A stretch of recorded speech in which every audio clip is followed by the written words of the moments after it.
حد يقول لي ذنبي ايه؟ ذنبي ايه شعري يحصل فيه كده؟ ذنبي ايه؟ ذنبي ايه اروح اعمل بروتين يطلع شعري بالمنظر ده؟ افرح بشعري كام يوم وفي الاخر الاقي كده. بصوا كده، ده بروتين؟ ده بروتين؟ اقول دلوقتي على اسم اللي عمل فيا كده؟ حرام. يعني انا لولا ان انا مش برضى اوقف حال الناس واقطع اكل عيشهم، اكل العيش حرام ان احنا نقطعه. لكن ليه؟ ليه توصلوا شعر حد للمنظر ده؟ ليه حد يروح يعمل بروتين شعره، حد يروح يعمل بروتين يحصل في شعره كده؟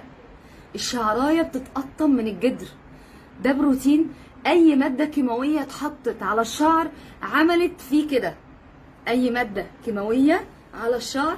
يبقى حد رايح يفرح بشعره، حد رايح يفرح بشعره ويعمله بروتين عشان يتفرد معاه، وعمال احوش ال 2000 3000 جنيه اللي هعمل بيهم شعري، وبعد كده يطلع بالمنظر ده؟ يطلع بالمنظر ده؟ دي كده حد عنده ضمير؟ ليه البروتين يعمل في شعري كده؟ 3000 جنيه بوفرهم من مصروف البيت، وفي الاخر دي النتيجة.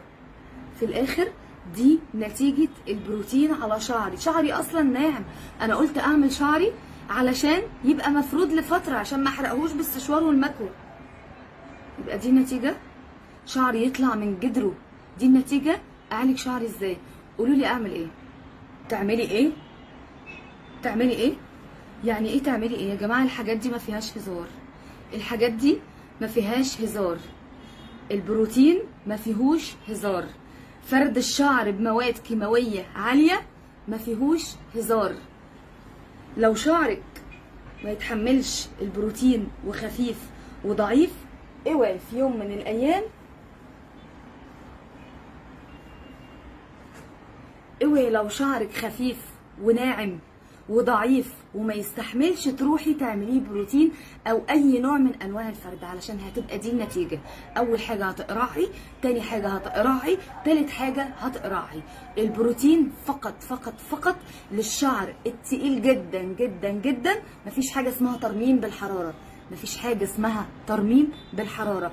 الترميم دي يعني علاج، ومادام بنعالج يبقى اكيد مش هنحط حراره. فبعد اذنك، الاعياد داخله، راس السنه داخل، التغيير والنيو لوك داخل، بلاش بعد اذنك تضيعي شعرك وتحرقيه علشان هتخسريه. شعرك اعمليه له المناسب ليه، ما تعمليش الحاجه اللي تريحك. كله بيدور على البروتين والفرد والكافيار ومسميات كتير جدا، ممكن يعمل حاجه مش مناسبه ليه فيضيع شعره ويحصل زي ما حصل في الباروكه دي، مش زي ما حصل فيا.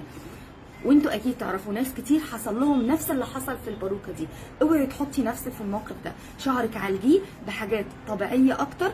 اوعي تعرضي شعرك لفرد او لمواد كيماويه عاليه، علشان ده مش هيأثر عليه دلوقتي. يعني مش تقعدي بس سنتين 3 تعالجي فيها عقبال ما يرجع تاني، لا، ده في فروه راس اصلا ما بيرجعش الشعر تاني. اولا هيطلع خشن، ثانيا هيطلع خفيف. فروه الراس بتتاثر من اللي حصل فيها ومن المواد الكيماويه العاليه اللي اتعرضت لها. ما تعرضيش نفسك للموقف ده، وعالجي شعرك بالحاجه اللي تناسبه.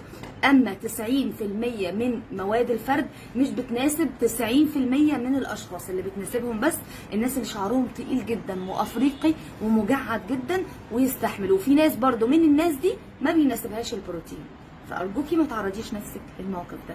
نهاركم فاضي.